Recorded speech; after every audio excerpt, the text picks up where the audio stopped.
భార్య పర్మిషన్ లేకుండా భర్త మందు తాగితే ఇల్లీగలా? కొత్త రూల్ ప్రకారం జైలు శిక్ష పడుతుందా? సోషల్ మీడియాలో ఈ మధ్య ఈ పోస్ట్ తెగ వైరల్గా మారింది. అసలు నిజం ఏంటో తెలుసా? తెలీదండి. మీ ఇంట్లో వాళ్ళకి లేదా మీ ఫ్రెండ్స్కి ఇప్పుడే ఈ వీడియో షేర్ చేసి వాళ్ళని అలర్ట్ చేయండి. రిలాక్స్ బాస్, భార్య పర్మిషన్ లేకుండా తాగితే జైలుకు వెళ్తారు అనేది ప్యూర్ ఫేక్ న్యూస్. చట్టంలో అలా ఎక్కడా లేదు. కానీ ఇక్కడే ఒక పెద్ద ట్విస్ట్ ఉంది. మన కొత్త చట్టం బిఎన్ఎస్ కింద ఒక స్ట్రిక్ట్ రూల్ వచ్చింది. ఆల్కహాల్ తాగడం క్రైమ్ కాకపోవచ్చు, కానీ తాగి వచ్చి ఇంట్లో భార్యను తిట్టినా, టార్చర్ చేసినా, బెదిరించినా లేదా ఫిజికల్ అటాక్ చేసినా ఇకపై ఆటలు సాగవు. ఎస్, తాగి వచ్చి గొడవ చేస్తే ఆయన మందు మత్తులో చేశాడు అని వదిలేసే రోజులు పోయాయి.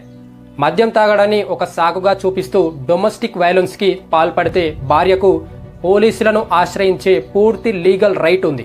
సరైన ఎవిడెన్స్ ఉంటే భర్తకు చాలా సీరియస్ యాక్షన్ మరియు కఠినమైన శిక్ష పడుతుంది. గుర్తుపెట్టుకోండి, హోమ్ అంటే సేఫ్టీ, డిగ్నిటీ మరియు రెస్పెక్ట్ ఉండాలి. మందు తాగడం మీ పర్సనల్ లైఫ్ కావచ్చు, కానీ ఇంట్లో గొడవ చేయడం మాత్రం అస్సలు యాక్సెప్టబుల్ కాదు.